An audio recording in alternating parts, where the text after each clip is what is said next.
بسم اللہ الرحمن الرحیم ایاک نعبد و ایاک نستعین۔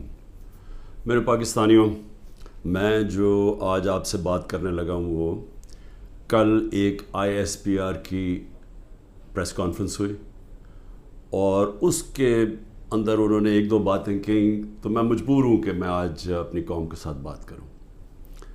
جو انہوں نے بات کی کہ یہ پاکستان کے خلاف بغاوت اور اشارہ سارا تحریک انصاف کے اوپر کہ ہم نے بغاوت کی ہے، اور یہ کہ یہ پہلے سے پلان بن رہا تھا اس کا کہ ہم یہ پہلے سے ہی تیاری کر رہے تھے بغاوت کرنے کے لیے، اور یہ اپنی فوج کے خلاف یہ سارا یہ ہم نے کیا، اور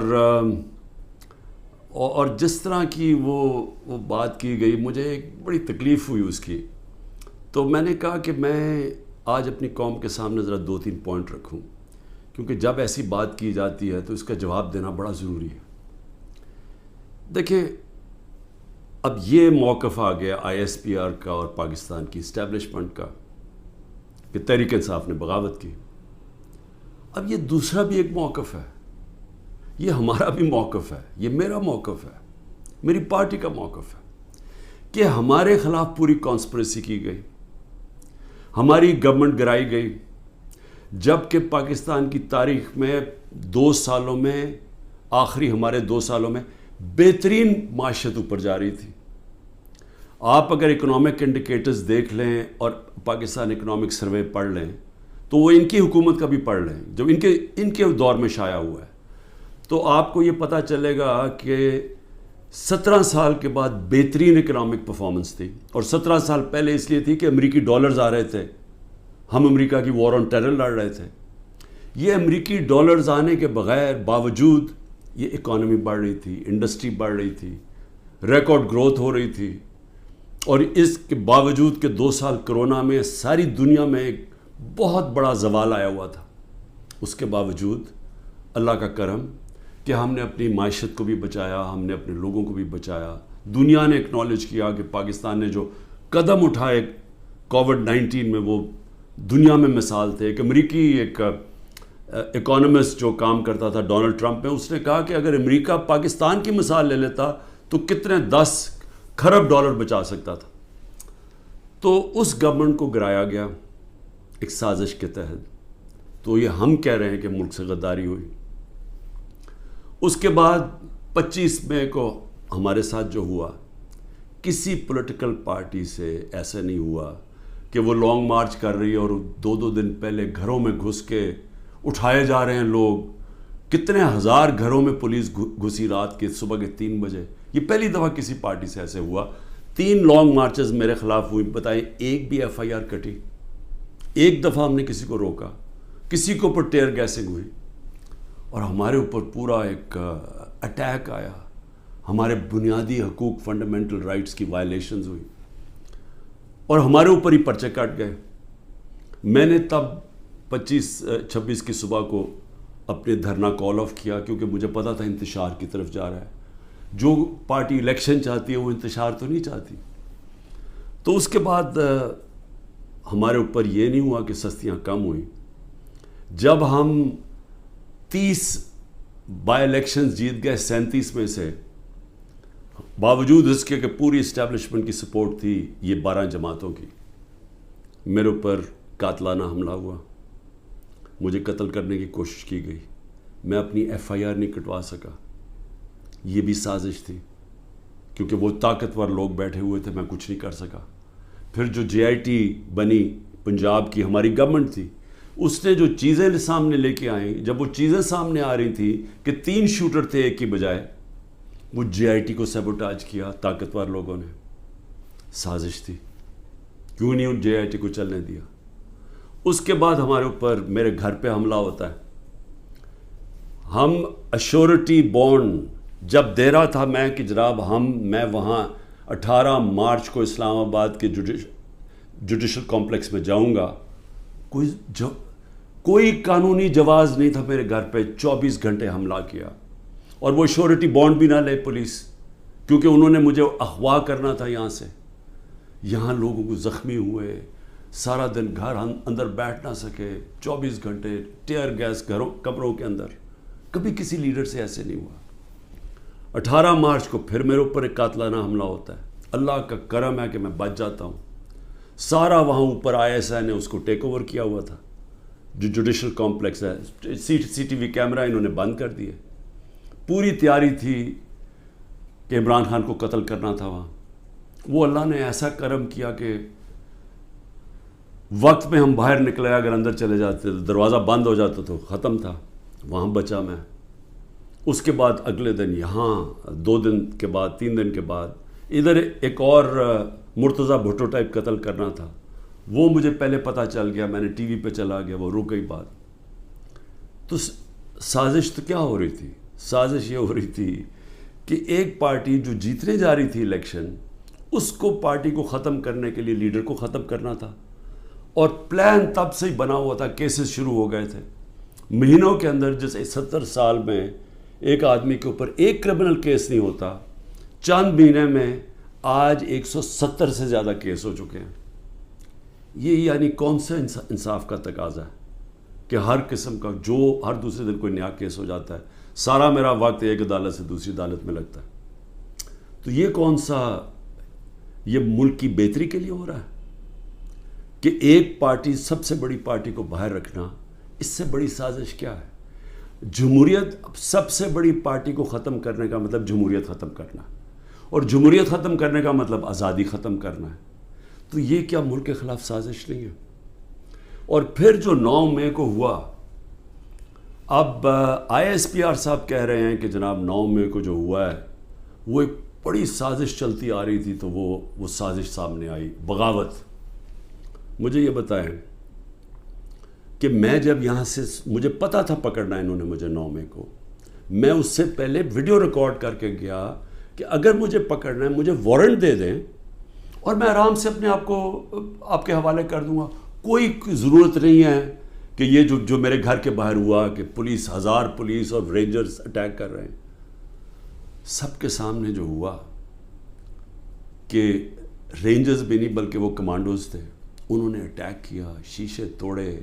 عملہ جو بیٹھا ہوا تھا رجسٹری آفس کا اسلام آباد ہائی کورٹ، اس کو مارا، وکیلوں کو مارا، مجھے لگا ڈنڈا، مجھے اس طرح لے کے گئے جس طرح کوئی دہشت گرد ہے. غیر قانونی طور پہ مجھے پکڑا. کیا یہ بھی سازش کا حصہ تھا؟ کیونکہ اس کی وجہ سے اشتعال آنا تھا لوگوں کو. اور ہمارا موقف یہ ہے کہ اس کو استعمال کر کے ایک پورا کریک ڈاؤن کیا گیا جو پہلے سے پلان تھا. ہو ہی نہیں سکتا کہ 2 دنوں کے اندر آپ 10,000 لوگوں کو جیلوں میں ڈال دیں پکڑ کے، جب سے پہلے سے پلان نہیں بنا ہوا تھا. اور اس کے بعد جو بھی چیزیں ہو رہی ہیں کہ جو PTI کا ہے اس کو پکڑ لیتے ہیں، جیلوں میں ڈال دیتے ہیں، بری طرح رکھا جا رہا ہے، تشدد کیا جا رہا ہے، کسٹوڈیل ٹارچر کی جا رہی ہے. اور جو ہاتھ کھڑا کر کے کہتا ہے جی میں تحریک انصاف چھوڑ رہا ہوں، سب کچھ معاف. تو میرا اب سوال یہ ہے کہ ISPR کا یہ موقف ہے کہ فوج کے خلاف بغاوت ہے. ہمارا یہ موقف ہے کہ یہ ہمارے خلاف پوری سازش ہوئی پارٹی کو ختم کرنے کی، تاکہ وہ الیکشن نہ لڑ سکے اور عمران خان کو الیکشن سے باہر کیا جائے. یہ 170 کیسز اس لیے کہ کسی طرح ڈسکوالیفائی کرو یا جیل میں ڈالو. اور یہ ملٹری کورٹس بھی میری نظر میں اس لیے ہیں کیونکہ سول کورٹس کے اندر یہ جو سارے کیسز ہیں یہ کبھی چل سکتے ہی نہیں ہیں، کیونکہ بوگس کیسز ہیں. تو اس لیے ملٹری کورٹس بنائے جا رہے ہیں تاکہ اس میں عمران خان کو سزا دی جائے، تاکہ وہ الیکشن سے باہر ہو جائے. تو میں آج اپنی ملٹری اسٹیبلشمنٹ کو کہنا چاہتا ہوں کہ دیکھیں، انصاف کا تقاضا تو یہ ہے کہ ISPR نے تو فیصلہ کر کے ہمیں دے دیا، اور جو بھی بیان آتے ہیں اسٹیبلشمنٹ سے اس سے واضح ہوتا ہے کہ ہم ہی بغاوت کر رہے ہیں، PTI اور عمران خان. آپ نے تو اپنا مائنڈ دے دیا ہے. تو اب سوال یہ ہے کہ آپ ملٹری کورٹس میں اب کیسے فیصلہ کر سکتے ہیں؟ کیونکہ جج، جیوری اور ایکسیکیوشن تو اب بن ہی نہیں سکتے. وہ تو انصاف ہوتا ہی نہیں ہے. انصاف تو وہ ہوتا ہے کہ میرا موقف ہے اور ایک اسٹیبلشمنٹ کا موقف ہے. بیچ میں تو کوئی جج بیٹھ کے فیصلہ کرتا ہے نا کہ کون ٹھیک کہہ رہا ہے. مجھے موقع دیا جائے، میں انشاءاللہ ثابت کروں گا. میرے پاس تو اب آہستہ آہستہ ثبوت آیا نا کہ یہ پورا پلان کر کے 9 مئی کو انتشار کیا گیا ہے. یہ جو جگہیں جلائی گئی ہیں یہ پلان ہوا تھا پہلے سے. یہ جو پکڑے تھے 10,000 لوگ یہ پہلے سے پلان بنا ہوا تھا.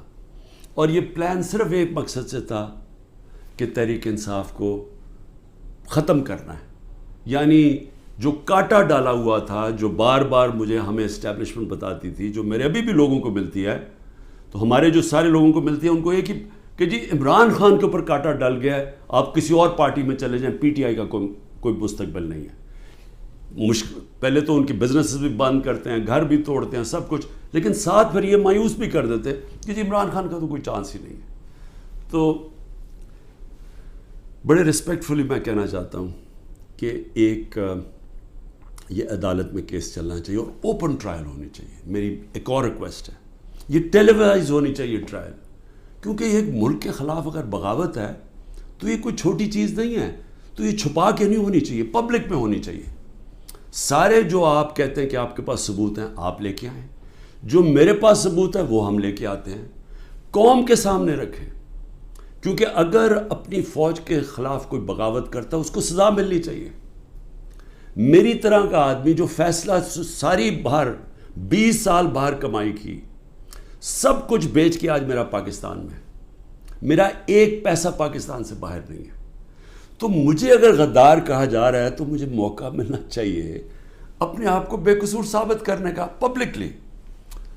اور دوسری طرف جن لوگوں کو آج اوپر بٹھایا گیا ہے، جو سارے آج دبئی بیٹھے ہیں، پاکستان کے فیصلے دبئی میں ہو رہے ہیں. مجھے یہ آج بتا دیں کہ کبھی سنا ہے نریندر مودی جا کے کسی اور ملک کے اندر اپنے وزیروں کو بٹھا کے فیصلے کر رہا ہے؟ کبھی سنا ہے کہ برطانیہ کا پرائم منسٹر جا کے یورپ میں بیٹھا ہوا، یا یورپین پرائم منسٹرز کہیں اور جا کے کر رہے ہیں؟ کبھی دنیا میں سنا ہی ہے؟ یہ ملک سے مذاق کیا ہو رہا ہے کہ جن لوگوں کا اسٹیک ہی پاکستان میں نہیں ہے، ان کی دبئی میں بڑی بڑی پراپرٹیز ہیں، لنڈن میں بڑی پراپرٹیز ہیں. اور یہ مجھے کس نے بتایا ہے؟ یہ ہماری ISI نے ہمیں بتایا ہے. یہ نیب کے جو پہلے چیئرمین تھے جنرل امجد، انہوں نے مجھے آج سے 20 سال پہلے 23 سال پہلے پوری بریفنگ دی کہ ان کی کتنی پراپرٹیز ہیں ملک سے باہر. یہ سارا وقت ہمیں کدھر سے انفارمیشن آتی تھی؟ کیونکہ ISI کے پاس انفارمیشن ہوتی تھی، ادھر سے ہمیں انفارمیشن ملتی تھی کہ ان کی کتنی پراپرٹیز باہر ہیں، انہوں نے کتنا پیسہ کیا، فلانی ڈیل سے کتنا پیسہ کمایا. وہ لوگ جو آج اربوں ڈالر کی باہر پراپرٹیز لے کے بیٹھے ہیں، جن لوگوں میں ایک کہتا ہے کہ نواز شریف کہتا ہے کہ ہندوستان کو کہ جی یہ پاکستانی فوج دہشت گردی کر رہی ہے ڈان لیکس میں، دوسری طرف واسع زرداری جا کے کہتا ہے امریکنوں کو کہ جی ایڈمرل منل کو، وہ حسین حقانی اس کا ایمبیسڈر کہتا ہے کہ ہمیں بچا لو پاکستانی فوج سے، امریکنوں کو کہتا ہے. وہ ٹھیک ہیں جن کے اربوں ڈالر باہر پڑے ہیں اور جو آج سارے مل کے، یعنی پاکستان میں انہیں کوئی جگہ نہیں ملی میٹنگ کے لیے، وہ باہر بیٹھے ہوئے سارے.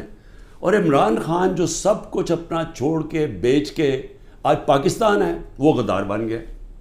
مجھے یہ بتائیں، میں پرائم منسٹر 3.5 سال تھا، مجھے ایک بتائیں میں نے نجی دورہ کیا ہو، پرائیویٹ وزٹ کی ہو.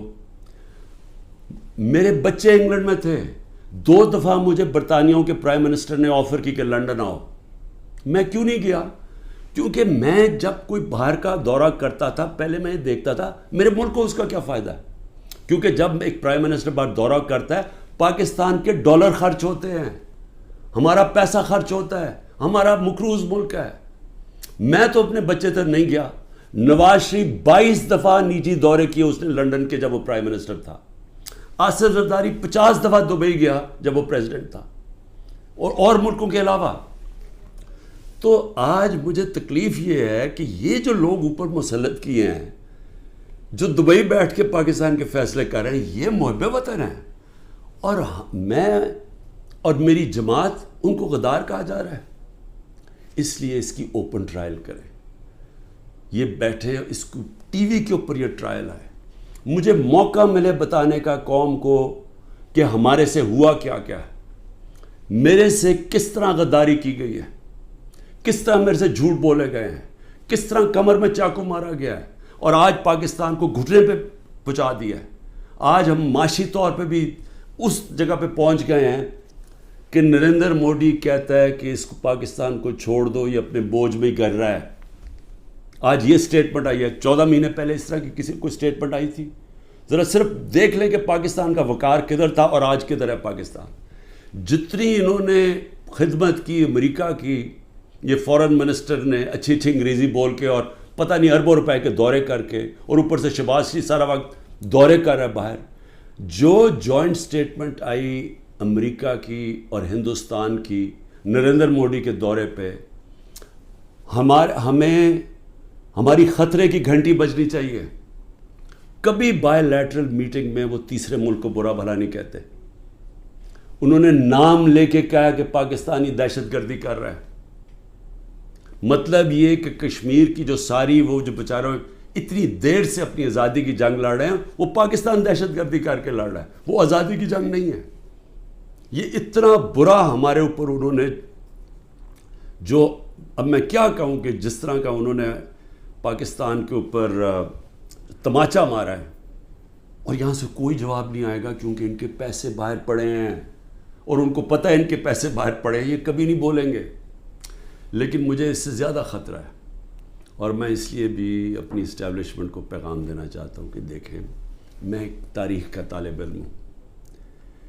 یہ جو انڈیا کا اور اب امریکہ کا جو جوائنٹ ڈیکلریشن آئی ہے اور جو سمجھوتا ہوا ہے ڈیفنس میں, نیوکلیئر میں, آرٹیفیشل انٹیلیجنس ٹیکنالوجی میں, یہ اب پاکستان میں بہت آگے ہمارے معاشی حالات بالکل ہی جدھر پہنچ گئے ہیں. اس سے ایک امبیلنس پیدا ہو گیا ہے. آج ہندوستان جس طرح نریندر مودی نے تکبر میں باتیں کی ہیں, آج وہ ہمارے سے اپنے آپ کو بہت طاقتور اب سمجھتے ہیں. اور جب انہوں نے کہا نا کہ اپنے بوجھ میں گر رہا ہے, وہ اپنے بوجھ میں گرنے نہیں دیں گے, وہ گرائیں گے. ہمیشہ جنگیں تب لڑی جاتی ہیں جب ایک فریق سمجھتا ہے کہ وہ دوسرے سے بہت زیادہ طاقتور ہے. روس جب یوکرین میں گیا تو یوکرین کا نیوکلیئر پروگرام ختم ہو چکا تھا اور روس سمجھتا تھا ان سے بہت بڑا طاقتور ہے. امریکہ عراق میں اور افغانستان میں اس لیے گیا کہ وہ بہت طاقتور تھا ان سے. تو جب ہندوستان یہ سمجھنا شروع ہو گیا کہ وہ پاکستان سے بڑا طاقتور ہے, ہماری خطرے کی گھنٹی بجنی چاہیے. ملک کو متحد ہونا چاہیے. ملک کو آزاد رکھنے کے لیے قوم کو اکٹھا ہونا چاہیے. یہ نہیں ہونا چاہیے کہ ملک کی اسٹیبلشمنٹ ملک کی سب سے بڑی پارٹی کو ختم کرنے کی کوشش کرے. اس کا مطلب جو ملک کی اکثریت عوام ہے, جو ایک پارٹی کے ساتھ کھڑی ہے, اس کو اپنے خلاف کر لے. یہ ملک کو نقصان ہے. ہماری پھر سے اکانومی بیٹھ چکی ہے, ان کے پاس کوئی حل نہیں ہے. جو جس طرف ہم جا رہے ہیں, جو یہ کوشش کرنے جا رہے ہیں کہ کھچڑی پک جائے پولیٹیکل انجینئرنگ سے, وہ اور ملک کمزور ہونے والا ہے. میں اس لیے پھر سے کہتا ہوں کہ آخر میں اپنے جو فیصلہ کرنے والے لوگ ہیں, جو طاقتور لوگ ہیں, اس وقت پاکستان کو ایک ہی راستہ ہے, صاف اور شفاف الیکشن. لوگوں کو امید صرف تب آئے گی, امید ختم ہو چکی ہے. نوجوان جو چھوڑ کے ملک کو جا رہے ہیں, پروفیشنلز جو ملک کو چھوڑ کے جا رہے ہیں, جو غریب لوگ کشتیوں میں ڈوب رہے ہیں باہر ملک سے نکلنے کے لیے, ان کو امید چاہیے. اور کسی چیز سے امید نہیں آنے لگی سوائے ایک چیز سے, صاف اور شفاف الیکشن. پاکستان پائندہ باد.